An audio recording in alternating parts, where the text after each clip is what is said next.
1, 2, 3. Let's see, are we recording? I don't like to waste time and not be recording. Oh, let me put on my damn bifocals. Yeah, okay, I see it down here. 15 seconds. I was just sitting outside. Still have one of my Harleys out. I've been riding it around the block, and then sometimes I get my other two out. You know, I've got a shovel, 1980 Super Glide 1200, 74 cubic inch. Fat Boy, 1997 with the 1340, 80 cubic inch. And then I've got an '02 Softail Custom.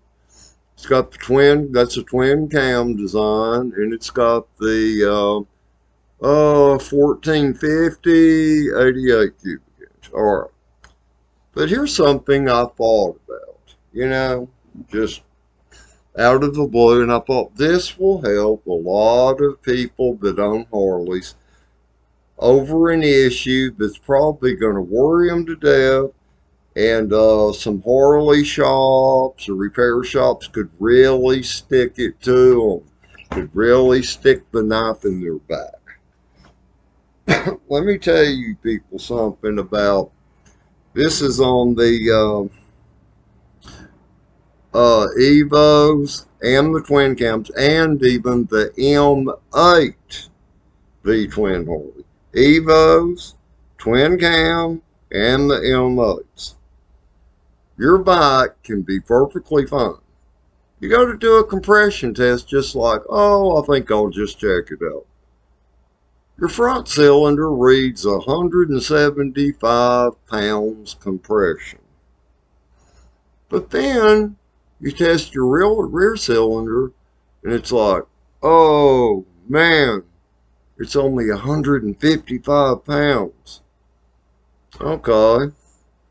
And you have that 20-pound difference. All right.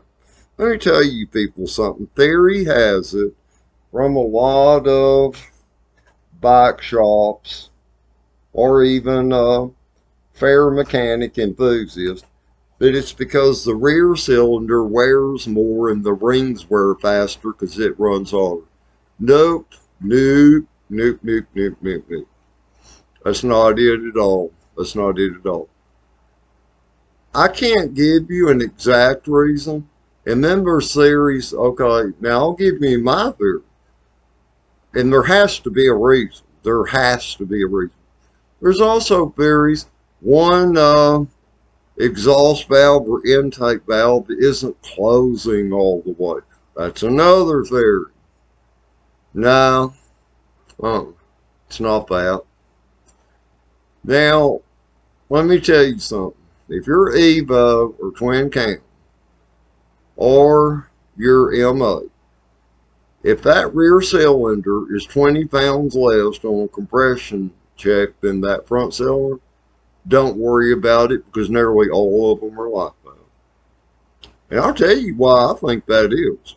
Both of those pistons and those engines go all the way to the top, all the way to the top, to where they're parallel, the top of the piston to the top of that cylinder. Okay? But here's something. You have two rods that are interconnected, spliced. All right. It's my belief. It's my belief. And I noticed this a long time ago. It was back in the year 1987 on a 77 Harley Sportster. Those pistons both go up to top dead center, but that rear cylinder does not go as far down as that front cylinder. It doesn't. It doesn't. Okay, now you figure, and it's because of the way those rods are interconnected. Because one of those, they can both go top dead center, but one of them cannot go all the way as far down to the bottom as the other one can. Think about the science of it. Because look, your connecting rods are the same damn length. They're the same length. One, has a connection where the crank pin goes through it. One has two connections, okay? Goes over this single one like a fork. Damn, All right. Being that they both splice at the same place, and the crank pin goes to the bottom, then goes all the way at the top, one of those is not going to go as far down as the other. Think of the physics, the physical science of this.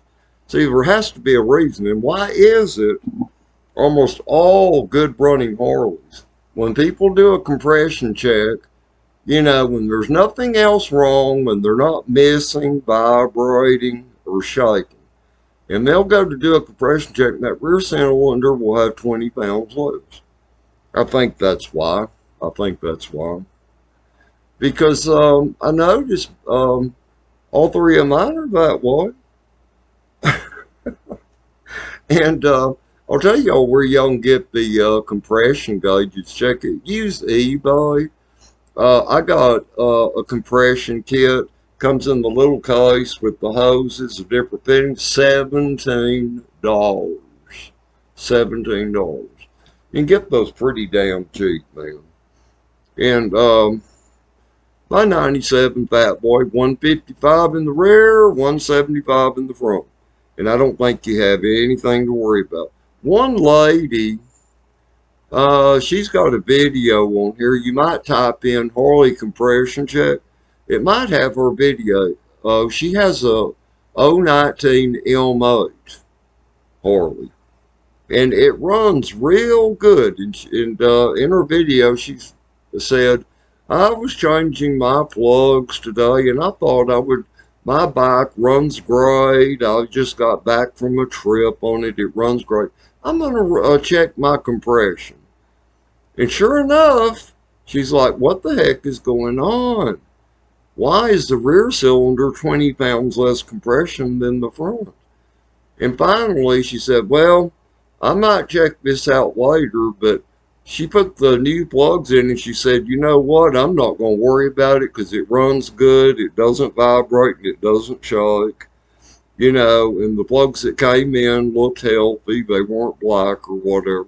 I just wanted to share this information with you people. Now, others, please don't try to argue about this with me because, see, I'm going by this is a generalization and a reality in my situation. And this isn't just something that's just wrong, because this is generalized, meaning the most people that check their compression, it's going to be 20 pounds different between the rear and front cylinder. The rear is going to have a lower compression. Generally, it will. If it doesn't, don't worry about it. But as long as it runs good and one plug isn't fuel fouled or black and both plugs look equal, a medium gray to a light gray is a healthy spark plug for the electrodes. As long as you got that, don't worry about it. Okay? Some things just simply are.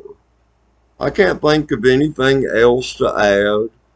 Also, another advice for y'all that are buying super unleaded gasoline. I've worked in petroleum. I have worked in petroleum. I retired with Hydro Company, subsea, equipment, oil drilling. And I worked with Houston Fuel Oil, for the channel here in Houston, Texas.